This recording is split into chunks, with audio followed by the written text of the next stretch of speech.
Hello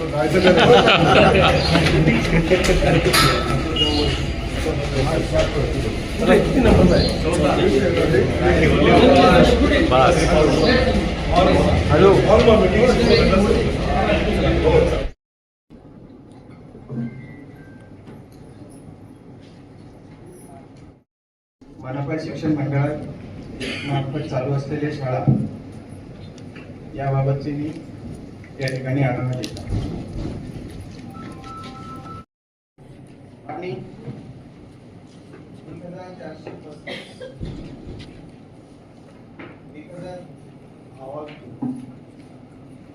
1435 शिक्षक त्यात कार्यरत आहेत. उर्दू माध्यमाच्या 685 विद्यार्थी आणि 37 शिक्षक. स्वयं अर्थसहाय्यित उर्दू माध्यमाच्या 6 शाळा आहेत. 1094 विद्यार्थी आणि 40 शिक्षक. 583 शिक्षक आहेत.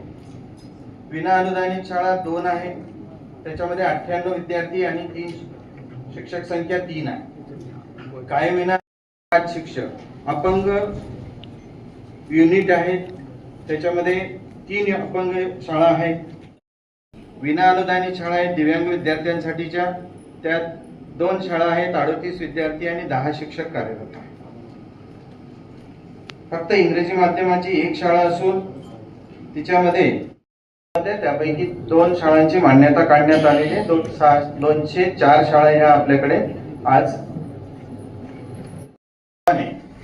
61 शाळांमध्ये 6वी ते 8वीच्या विद्यार्थिनींसाठी स्वतःच्या संरक्षणासाठी जे आपण एक छोटीशी पिन जरी तिच्याजवळ असेल तरी ती आपलं स्वतः. तर 7वी साठी 17 शाळांची विद्यार्थी. सालाना 45 कोटी महानगर पालिका अनुदान देती, पगार और पेंशन, और 45 कोटी शासन देती. 27 कोटी सेवन ए का महानगर पालिका अभी भी नहीं देती, बाकी है, पर वो देना पड़ेगा. आप शिक्षण मंत्री हो, आपने ये मीटिंग बुलाया, मैं आपका शुक्रिया अदा करता हूँ. ये बहुत जरूरी मीटिंग. अधिकारी हम सत्ता में आए मगर अधिकारी हमारे भी नहीं, लेकिन सच बात है. इसलिए कंस्ट्रक्शन लाइन से जो स्कूलों की हालत, 10 स्कूलें ऐसी है जहाँ टीचर्स और पढ़ने वाले बच्चे दोनों खतरे में. सर्वे रिपोर्ट सिटी इंजीनियर आयुक्त सबके पास है मगर उस पर कोई काम नहीं होता. 2020 की जो पॉलिसी है कि केजी भी शुरू होना चाहिए, उस पर अपने यहाँ अमल नहीं होता, जबकि 17,000 बच्चे गरीब हैं. दूसरा, रमजान पूरा के हिस्से में आबादी बढ़ती चली जा रही है. यहाँ पर प्राइमरी स्कूलों की गरज है. प्राइमरी स्कूल नहीं होने की वजह से बच्चे वहाँ पढ़ नहीं पा रहे, और ये आबादी का एक बड़ा हिस्सा है. दरे गाँव से रमजानपुरा और आपके मतदार संघ का एक बड़ा हिस्सा उस हिस्से में है. वहाँ पर नई स्कूल बनाने की गरज है.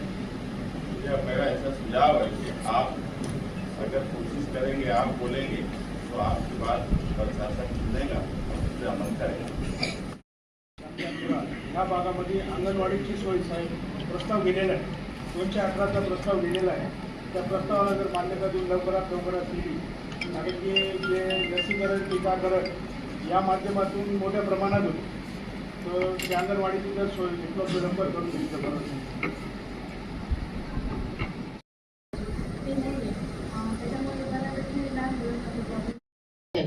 लेकिन मालेगांव शहर में ward number 2, ward number 3, ward number 21 ये ऐसे इलाके हैं जहाँ 5-5 किलोमीटर के क्षेत्र में भी स्कूल नहीं है, जिसकी वजह से जो बच्चे स्कूल में जाते थे, जिनके घर अब शहर के नए हिस्से में आ गए, वो स्कूल जाने से दूर होने की वजह से वंचित हो गए. दूसरा, एक आंगनवाड़ी का जो विषय है, 2018 से हम मांग कर रहे हैं. CDPO मालेगांव ने 250 नई आंगनवाड़ी के लिए 2018 से बोला था. 2020 में सर्वे होने की बात थी, लेकिन कोरोना का युग लगा, उसके बाद से वो रुक गए. तो मेरी आपसे अपेक्षा है कि मालेगांव शहर में जो सर्वे का काम है, जो स्टेट गवर्नमेंट और सेंट्रल गवर्नमेंट के प्रतिनिधि आके आंगनवाड़ी के लिए सर्वे करते हैं, उसको करवाया जाए. क्योंकि यहाँ जो बच्चे हैं वो गरीब बच्चे हैं, इसलिए वो किसी प्ले स्कूल में या नर्सरी में नहीं जा सकते, और उनको जो सकस आहार और दूसरी जो लसीकरण होता है वो आंगनवाड़ी के जरिए ही होता है। हर आंगनवाड़ी का 1000 बच्चों का 1000 आबादी का सर्वे होता है, इसलिए जरूरी है कि आंगनवाड़ी जो 250 आंगनवाड़ी का अभी तक विषय रुका हुआ है उसको किया जाए। 2 रोज पहले सिविल हॉस्पिटल में एक प्रोग्राम था। उस प्रोग्राम में हम लोगों ने बातचीत की थी और उसी वक्त जो है हमारे दादाजी साहब ने इस तरफ मुतवज्जे किया था कि एजुकेशन डिपार्टमेंट और आरोग्य डिपार्टमेंट के लिए हम लोग एक बढ़ावा बैठक लेंगे। उसी सिलसिले की ये पहली कड़ी है। सेहत बोलो या तालीम बोलो, ये किसी भी समाज के लिए इंतहाई ज़रूरी है। आज इस वक्त जो तफसीलात सामने आई हैं,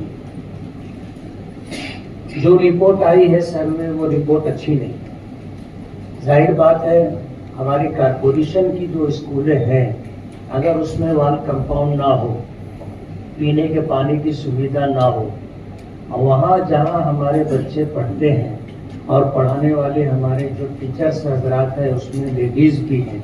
बहुत सारी स्कूलें ऐसी हैं जहाँ पर वॉशरूम वगैरह का कोई इंतज़ाम नहीं। इन लोगों को अगर ज़रूरत पड़ती है तो पास पड़ोस में किसी के घर जाना पड़ता है। इसी तरह जो बच्चियां हैं उनको भी ये दिक्कत होती है। तो ये जो बुनियादी ज़रूरियात है स्कूलों की, इन तमाम बुनियादी ज़रूरियात की तरफ तवज्जो देना ज़रूरी है। इसलिए मैंने मिनिस्टर जी का बहुत मैं शुक्रिया अदा करूंगा कि इस बढ़ावा बैठक के जरिए से सर्वे रिपोर्ट सामने आई है। पीछे हमने बात की थी और उसमें ये बात थी, स्कूलों का हमने अपने तौर पर जो सर्वे किया था उसके लिए 9.5 करोड़ रुपया दुरुस्तगी के लिए और नवी स्कूलों के बांधकाम के लिए 22-22.5 करोड़ रुपये का हमने प्रस्ताव सरकार को दिया है। और मिनिस्टर साहब के मशवरे से, उनकी जानकारी के साथ हमने दिया है। आज इस सिलसिले में ये बैठक हुई है। हमें उम्मीद है कि इस सिलसिले में जब काम आगे बढ़ेगा तो ये सारी ज़रूरतें हमारी पूरी हो सकती है। स्कूल अगर अच्छी होगी, इस तालीम अच्छी होगी, स्कूल के साथ खेल का ग्राउंड होगा, स्कूल के साथ वॉल कंपाउंड होगा, स्कूल में पढ़ने पढ़ाने वाले बच्चों के लिए जो बुनियादी सहूलतें हैं, मूलभूत सुविधा है, वो सब होगी तो तालीम अच्छी होगी। और अगर ये सारी ज़रूरतें नहीं है तो तालीम उतनी मेयारी और क्वालिटी में नहीं हो सकेगी जो होनी चाहिए। पूरी रिपोर्ट सामने है, मैं तफसील से बात नहीं करना चाहता। अपनी बात समेट करके मैंने ये बात रखी है और मुझे उम्मीद है कि महाराष्ट्र सरकार और ख़ास तौर पर हमारे मिनिस्टर दादा भूसे साहब, हमारा नसीब है कि खैर से ये एजुकेशन डिपार्टमेंट उनके पास है और आज हम मालेगांव महानगर पालिका में ही है और मालेगांव की स्कूलों के ताल्लुक से ही ये बातचीत हो रही है, तो कोई अच्छा रिजल्ट हमें मिलेगा। उपमहापौर मॅडम, माननीय आमदार साहेब, सर्व सन्माननीय नगरसेवक नगरसेविका महोदया, महानगरपालिकेचे सर्व अधिकारीगण, पत्रकार मित्र, उपस्थित बंधू आणि भगिनी,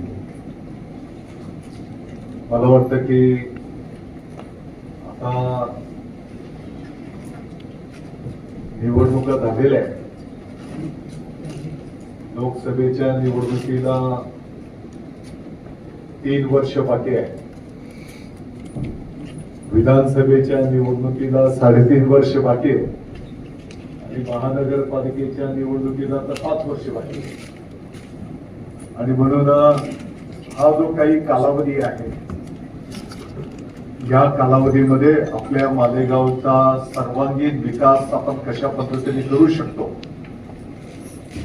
या दृष्टिकोनातून आजच्या घडीला प्राधान्यक्रमाने आरोग्य आणि शिक्षण या विषयाच्या संदर्भामध्ये आपली ही बैठक संपन्न होते आहे.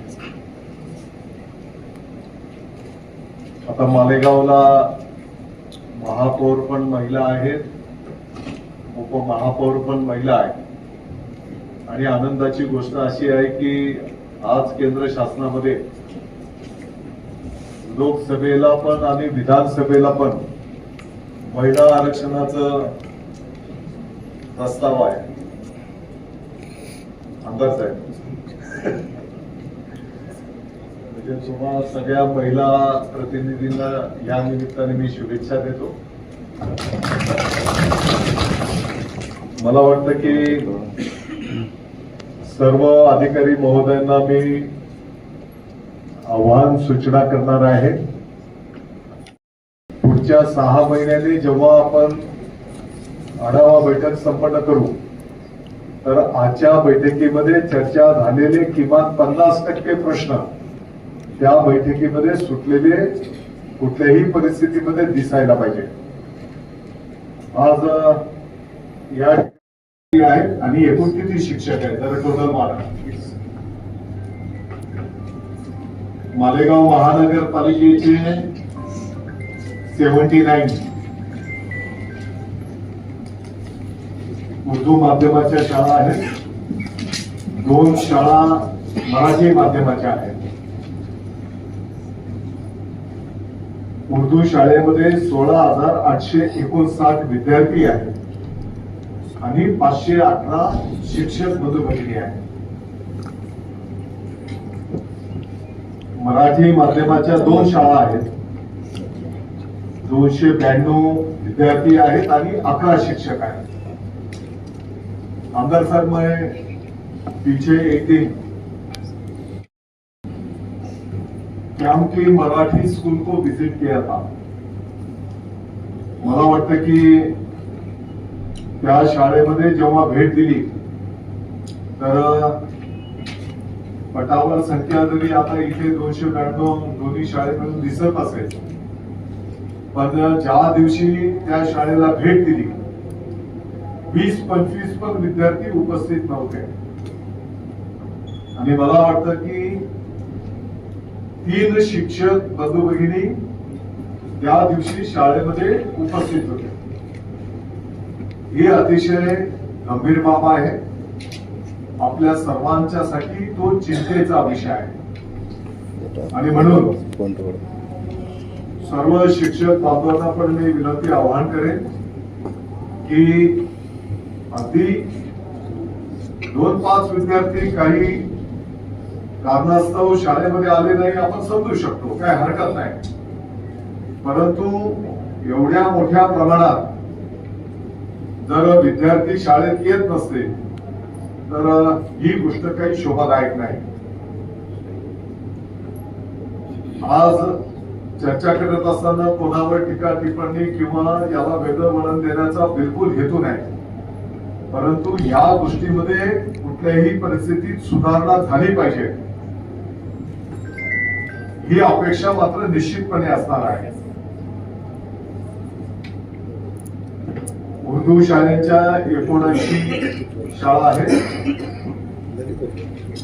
आणि आता जसं प्रेझेंटेशन देण्यात आलं तर बऱ्याच शाळेला ज्या प्राथमिक सुविधा आहेत, शाळेला वॉल कंपाऊंड असलं पाहिजे, त्या शाळेमध्ये शुद्ध पिण्याचं पाणी विद्यार्थ्यांना मिळालं पाहिजे, त्या शाळेतल्या विद्यार्थ्यांच्यासाठी स्वच्छतागृह असली पाहिजेत, शाळेच्या इमारती जिथे दुरुस्ती करण्याची आवश्यकता आहे, ज्या चांगल्या आहेत तिथे रंगरंगोटी करण्याची आवश्यकता आहे.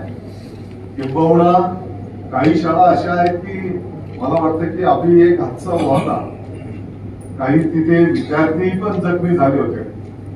आणि आता इथे बाहेर पण काहीतरी एका शाळेच्या संदर्भामध्ये धरणं आंदोलन चालू आहे.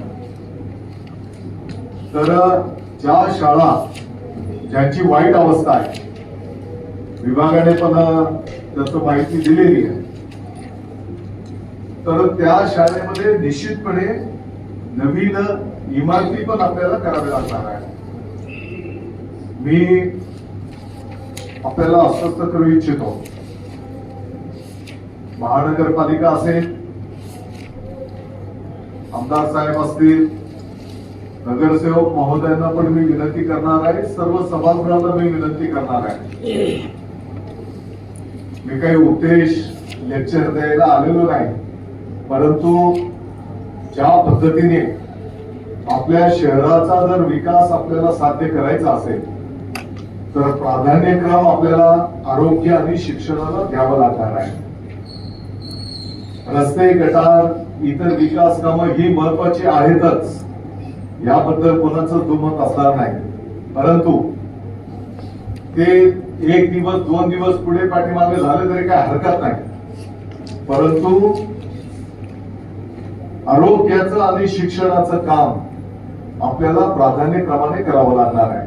आणि म्हणून सर्व नगरसेवक महोदयांना पण माझी विनंती असणार आहे की तुम्हाला पण जो काही निधी महानगरपालिकेच्या माध्यमातून उपलब्ध होईल त्या निधीमधला जास्तीत जास्त निधी जर आपण शिक्षण आणि आरोग्यावर जर खर्च केला तर तुमच्यापासून, आमदार साहेबांच्या पासून, महापौर उपमहापौर साहेबांच्या, महानगरपालिकेच्या पासून आणि मी स्वतः राज्य शासन म्हणून याची जबाबदारी स्वीकारतो आणि आपण सर्वजण मिळून येणाऱ्या काळामध्ये या दोन्ही क्षेत्राचं चित्र त्या ठिकाणी बदललं पाहिजे. या दृष्टिकोनातून आपण सगळे मिळून निश्चितपणे कामकाज करूया. जे कोण संबंधित अधिकारी असतील त्यांना मी स्पष्टतेने सांगू इच्छितो, शेवटी आपला देश घटनेवर, कायद्यावर चालतो आणि जनता जनार्दनाच्या आशीर्वादाने जे लोकप्रतिनिधी निवडून आलेले आहेत त्या लोकप्रतिनिधींचा सन्मान राखला गेला पाहिजे आणि शहराच्या विकासाच्या संदर्भामध्ये जनतेच्या सेवेच्या साठीच्या त्यांच्या ज्या काही सूचना असतील त्या सूचनांचा आदर करत जे जे प्रश्न आपण तात्काळ सोडवू शकतो ते प्रश्न सोडवले गेले पाहिजे. आता होऊ शकतं की एखादी सूचना त्याला मोठ्या प्रमाणात निधीची आवश्यकता असेल, त्याला वेळ लागेल, हरकत नाही, परंतु एखादी गोष्ट जर आपण तात्काळ सोडवू शकत असलो तर ती तात्काळ सोडवली गेली पाहिजे. शिक्षण विभागाचं जे तुम्ही प्रेझेंटेशन दिलंय त्या प्रेझेंटेशन मध्ये आता 4थीच्या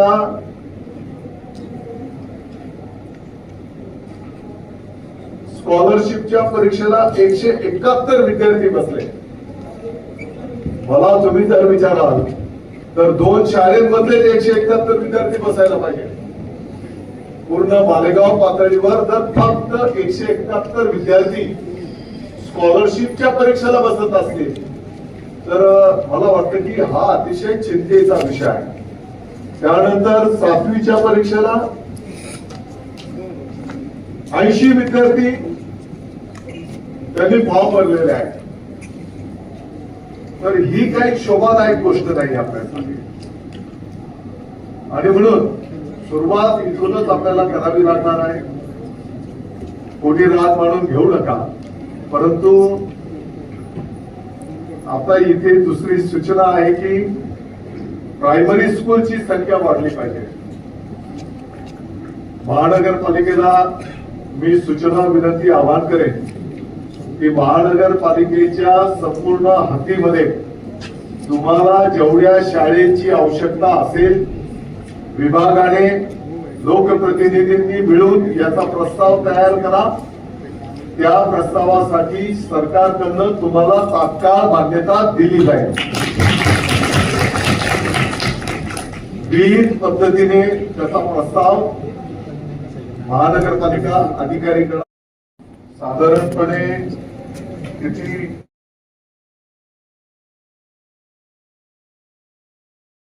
आठवड्यापर्यंत रिझल्ट मिळायला पाहिजे.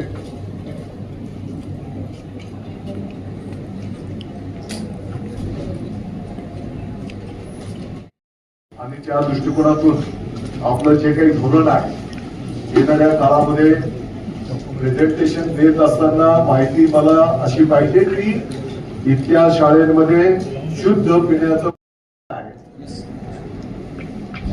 आणि याचा आराखडा येणाऱ्या 8 दिवसाच्या आत तयार करून त्याचं प्रत महानगरपालिकेला पण द्या, आमदार साहेबांना पण द्या आणि मला पण एक द्या, की जेणेकरून याचा एक कार्यक्रम आपण तयार करू आणि एक एक विषय कसा मार्गी लागेल.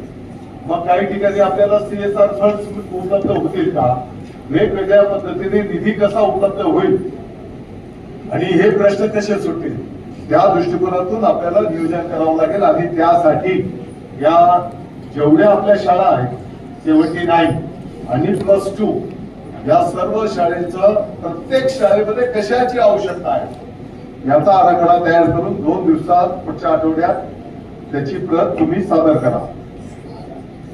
मला वाटतं की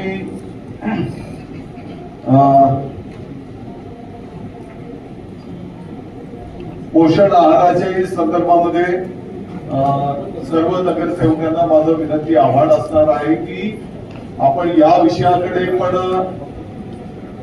गंभीरपणे लक्ष द्या, दृष्टिकोनातून आपण लक्ष द्यावं.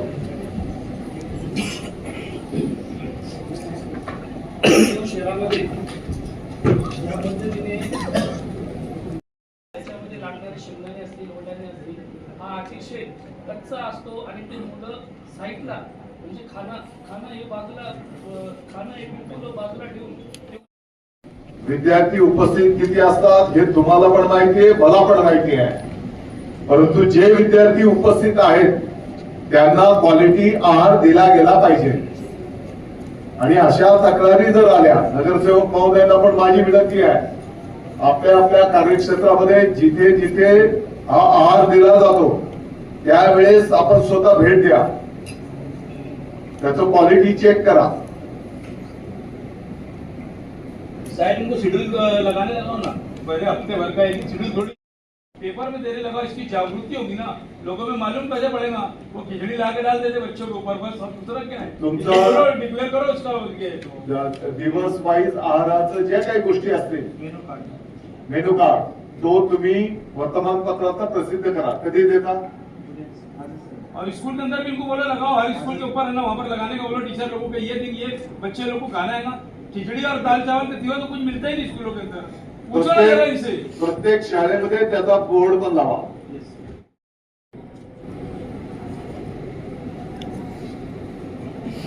दुसरं शिक्षकांच्या संदर्भामध्ये मला वाटतं की महानगरपालिकेचे 518 शिक्षक आहेत, अनुदानितचे 1435 शिक्षक आहेत, विना अनुदानित 120, कायम विना अनुदानित 37 आणि स्वयं अर्थसहाय्यित 40. कदाचित हा आकडा काहीतरी चुकत असेल तुमचा, जरा चेक करा. उर्दू माध्यम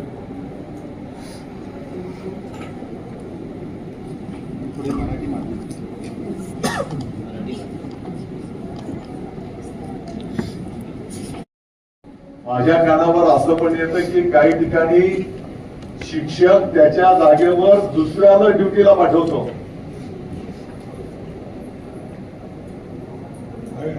रिकॉर्ड पे कोई टीचर है और प्रैक्टिकल कोई अलग ही टीचर पढ़ाने को जाता है. हाँ, तर ही फार गंभीर गोष्ट आहे. असं जर आढळून आलं तर ही बाब योग्य नाही.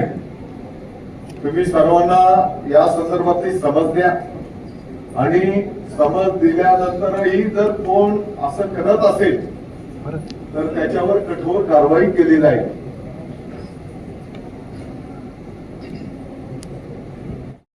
कारवाई आणि नियोजन करण्याची आवश्यकता आहे. काही शाळांमध्ये वॉल कंपाऊंड नसल्यामुळे आजूबाजूचे जे रहिवासी असतात ते तिकडे घाण करतात. ही पण गोष्ट योग्य नाही.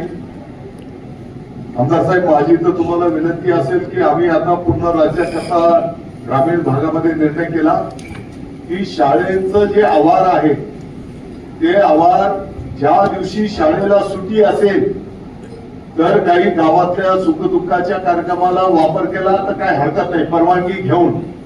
परंतु कुछ जगह पे ऐसा होता है वो प्रोग्राम के लिए स्कूल को छुट्टी दे देते हैं। ये बहुत गंभीर बात है। आणि जो प्रोग्राम संपन्न होता है वो प्रोग्राम वाले वहां पे पूरा कचरा करते हैं, गंदगी करते हैं आणि ते साफ पण करत नाही। आणि म्हणून शाळेच्या आवारामध्ये खाजगी कार्यक्रम करत असताना शाळेच्या वेळेत तर बिलकुल परवानगी देता कामा नये। विद्यार्थ्यांचं शिक्षण ही टॉप प्रायोरिटी आहे आणि म्हणून जो कोण शाळेच्या वेळेत अशा कार्यक्रमांना परवानगी देईल त्या मुख्याध्यापकावर पण कारवाई त्या ठिकाणी केली जाईल। यामध्ये बिलकुल हयगय होणार नाही आणि जर एखाद्या सुखदुःखाच्या कार्यक्रमाला परवानगी दिली, ज्याचा कार्यक्रम आहे त्याने तो कॅम्पस स्वच्छ पण करून देणं ही त्याची जबाबदारी त्या ठिकाणी असली पाहिजे। वहां पढ़ने जो बच्चे आते हैं वो हमारे ही बच्चे हैं आणि म्हणून विद्यार्थ्यांच्या शिक्षणाला या ठिकाणी टॉप प्रायोरिटी असेल। बाकी ज्यावेळेस सुट्ट्या आहेत तर काय हरकत नाही, परंतु शाळेच्या वेळेमध्ये असं कुठलाही कार्यक्रम जर झाला तर तो योग्य त्या ठिकाणी होणार नाही।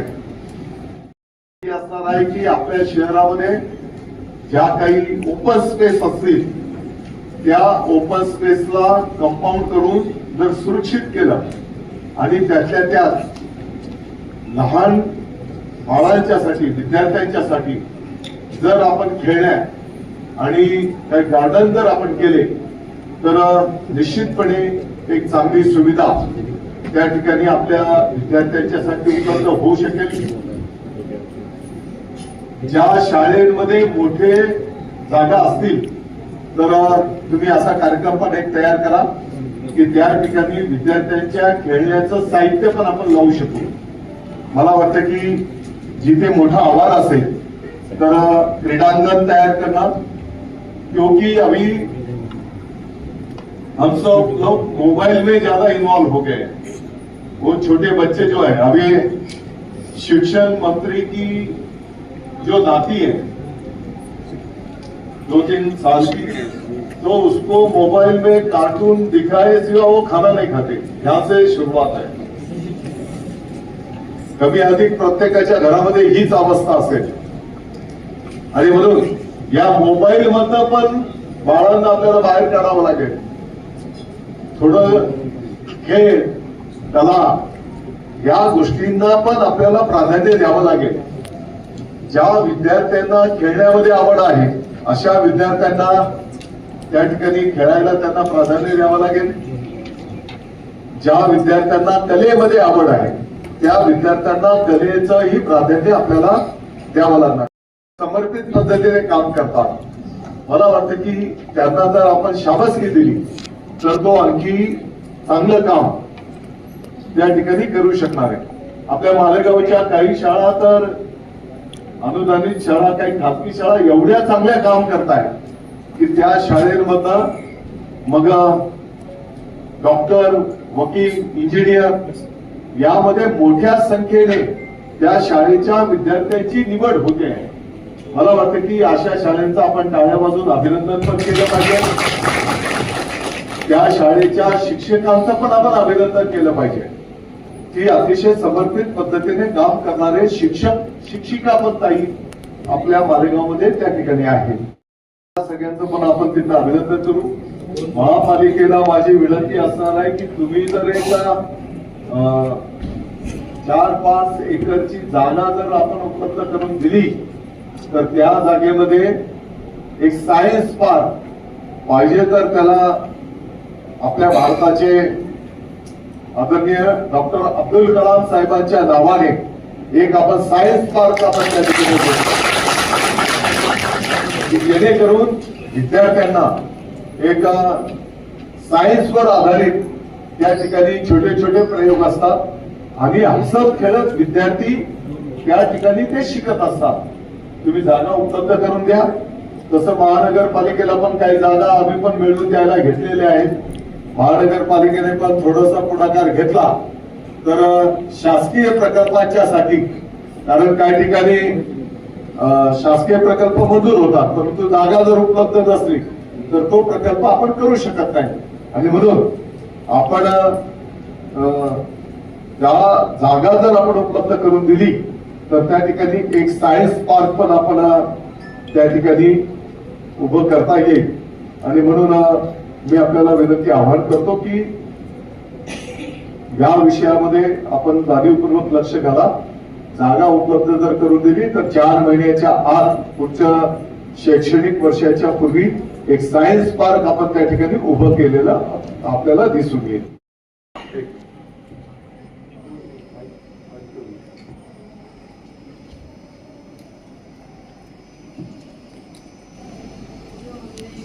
महानगर पालिका की तरफ से स्टूडेंट्स की सेफ्टी के लिए और टीचर्स की सेफ्टी के लिए जो सीसीटीवी कैमरे लगाए हैं उसका भी काम जल्द ही पूरा हो जाएगा इंशाल्लाह. ये सब काम शुरू हो चुका है, वो भी मैं अपने मंत्री साहब को कहना चाहती थी. महापालिकेचं टाळ्या वाजून अभिनंदन करा. सीसीटीव्ही हा अतिशय महत्वाचा विषय आहे आणि त्या माध्यमातून विद्यार्थ्यांची सुरक्षा मला वाटते की याच्यावर एक तिसऱ्या डोळ्याचं लक्ष त्या ठिकाणी असणार आहे. शिक्षण हा महत्वाचा विषय आहे, परंतु याच्यासोबत आपल्या मालेगाव शहरामध्ये अतिशय चांगले खेळाडू पण आहेत. व्हॉलीबॉल असेल, क्रिकेट असेल, अतिशय चांगलं पोटेन्शियल आपल्या गावात आहे. त्यांना एक चांगलं मार्गदर्शन मिळण्याकरता शासनामार्फत किंवा आपल्या महापालिकेमार्फत एक मोठी स्पोर्ट्स अकॅडमी आपण या शहरामध्ये उघडावी. कारण बहुत अच्छे अच्छे लड़के हैं, लेकिन त्यांना प्रॉपर गायडन्स मिळत नाही. ते क्रिकेटमध्ये असतील, व्हॉलीबॉल आपल्या शहरात फार मोठ्या प्रमाणात खेळला जातो. ज्यांना ज्यांना याच्यात आवड आहे अशा लोकांना त्या समितीवर तुम्ही संधी द्या. आता शिक्षण विभागाचं ब्रीदच आहे राष्ट्र प्रथम, नेशन फर्स्ट हे घेऊन आपला विभाग काम करतो आहे. आणि विभागाचं स्लोगन आहे शिक्षण गुणवत्तापूर्ण, शिक्षण आनंददायी, म्हणजे क्वालिटी एज्युकेशन प्रत्येक विद्यार्थ्याला त्या ठिकाणी मिळायला पाहिजे. आणि ते शिक्षण देताना आनंदाने द्यायचं, विद्यार्थ्याने आनंदाने घ्यायचं. आणि त्याच्यासोबतच शिक्षण भाकरीचे शिक्षण राष्ट्रीयत्वाचे ही थीम घेऊन शालेय शिक्षण विभाग त्या ठिकाणी काम करतोय. शिक्षण भाकरीचं याचा अर्थ असा आहे की त्या विद्यार्थ्याला त्याच्या भावी जीवनामध्ये तो स्वतःच्या पायावर उभा राहू शकला पाहिजे, त्याच्या कुटुंबाचं उदरनिर्वाहाचा तो साधन निर्माण करू शकला पाहिजे, त्याच्या कुटुंबाची चूल पेटली पाहिजे. साधारणपणे 8वीच्या पुढच्या जे वर्ग असतील त्या विद्यार्थ्यांना ज्या क्षेत्रामध्ये आवड असेल त्या क्षेत्रामध्ये त्याला पुढच्या वर्षाच्या पासून त्याला पाठिंबा कसा देता येईल असं शिक्षण विभागाच्या माध्यमातून कार्य संपन्न होताना आपल्याला दिसून येणार आहे.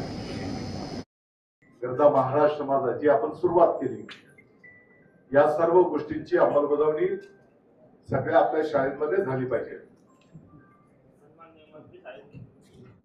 बाबा तू दुरुस्ती करून घे.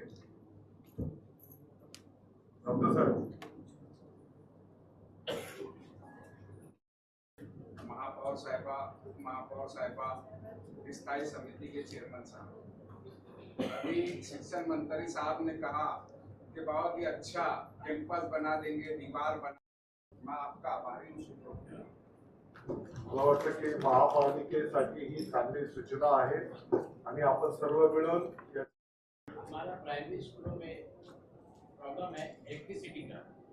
अगर जहाँ इतने उपक्रम आप तुमच्या संपूर्ण यंत्रणेच्या माध्यमातून ज्या पद्धतीने आता अलर्ट घोषित केलेला आहे की काही दिवस टेम्परेचर जास्त असणार आहे, पाणी जास्त पिलं पाहिजे, जे काही आहे, तर त्या संदर्भामध्ये लोकांमध्ये पण अवेअरनेस कसा राहील याची माहिती तुमच्या यंत्रणेच्या माध्यमातून सर्व नागरिकांपर्यंत पोहोचली पाहिजे. या संदर्भातलं पण आपण जरा लक्ष घालावं.